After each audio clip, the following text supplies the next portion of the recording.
Hey guys, thanks so much for tuning in. Z here for this week's Tuesday Tip of the Week. Let's get started.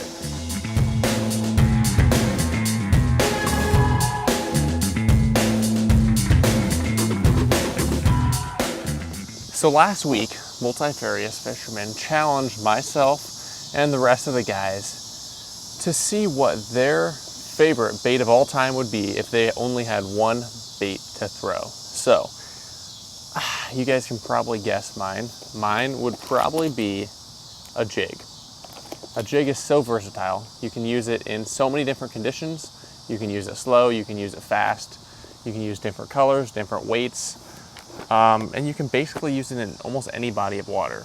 So, you know how I get started. I keep all my jig stuff in this one box. And I know they sell these with all sorts of colors and weights of jigs and everything. But what I did, I just bought my own box and I started adding colors to it. So how I run my colors, I start in the top and I go, hey, these are my best to my least favorite colors. So I always am grabbing from pretty much the top couple ones and then I work my way down.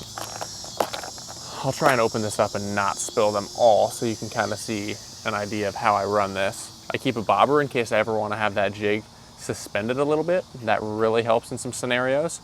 I have a couple custom jigs in a little baggie that I have a guy tie for me that is here in town. I keep a couple of gulp maggots. Sometimes when the bites are really slow, I use these gulp maggots. They look like mini waxworms. They're a little bit smaller than probably a waxworm, but they have a lot of scent to them. So sometimes that really helps bring in the fish. And then in this bottle over here, I don't really think the jig head color matters a whole lot. So most of the time, I'm running 1 32nd ounce pink jig heads, pretty much all the time. So that's that. But then what's, like I said before, it's so nice is you can change your jig colors on a dime. So, for instance, I've got my ultralight rod here. You know, I've talked about it multiple times. It's actually a 6-foot light because I don't want that much whip. Of course, I have my 1 32nd ounce jig head tied on. In this case, I have an orange one tied on. I must have ran out of pinks that day. Now I'm gonna come over here, and you've seen me do this hundreds of times in any of my crappie videos or whatnot, but let's just say I want to throw on maybe the chartreuse one. Some places sell these, little triple ripple tail. I don't know if this can focus or not. I really like those sometimes, and other days I don't. So, for instance, try it out, and if it doesn't work, it doesn't work. I start just like this, so the tail is going to be directly up. The reason I like that tail to be up is just because it's going to have that much more action back and forth and back and forth. So in this case, the defaulted tail is right there, and that would have to be my favorite go-to bait. Multifarious, this is what I'm going to bring to the contest. Maybe we'll do a fish off, maybe we won't. I know he did his video last week in Left-Handed Hunter. We'll hopefully do his video next week or the next couple weeks. So that's my go-to bait of all time if I were to go to any body of water. I've used this particular jig. I haven't fished a whole lot of places, but I've used this jig in Canada. I've used this jig in Nebraska. I've used this jig in Iowa, South Dakota, did I say Kansas, Missouri, Pennsylvania, I've used it. Did really, really well up there on this stuff. Bluegill, crappie, bass. I've caught pike on these things.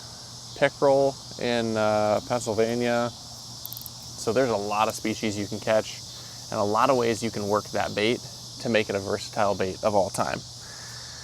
I wanted to pull out my favorite bass bait, but guess what? I can't use my favorite bass bait all year, so I'm not even going to talk about it in this video because I can use that jig almost year round.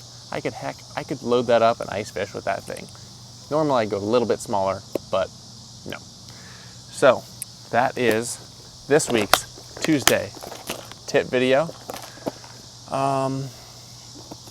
While we're talking about tips, stay organized because if you're on fish, you want to be able to get to what you're getting to fast.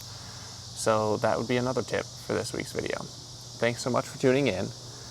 I am very busy. I've been student teaching this semester, so hopefully I'll still be in the next couple videos here and there. It's been busy time. Kids are the priority right now, making sure that they're learning, but then got to make sure that you guys are learning about fishing also. So thank you so much for watching.